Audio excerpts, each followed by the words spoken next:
ஒன்னா இருக்கிறது என் பொண்டாட்டிக்கு பிடிக்கலப்பா. சொத்து பிரிச்சு கொடு, எங்க பொழப்ப நாங்க பாத்துக்கிறோம். நீ என்ன சொல்ற பெரியவனே? என் பேச்சு கூட என் பொண்டாட்டி கேட்க மாட்டேங்குதுப்பா.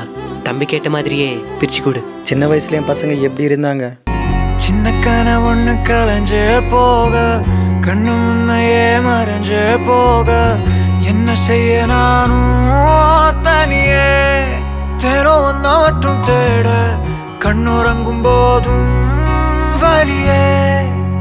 அண்ணான்னு நானே சொல்லும் முன்னாலே என்னான்னு கேட்டு அள்ளி கொடுப்பாங்க.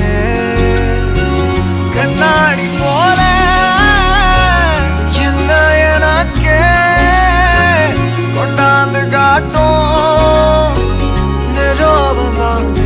பிரிஞ்சு போறதுக்கு பல காரணங்கள் இருக்கலாம். ஆனா ஒன்னா இருக்கிறதுக்கு ஒரு காரணம் இருந்தாலும் அண்ணன் தம்பிங்க ஒன்னாவே இருங்க. கண்ணும்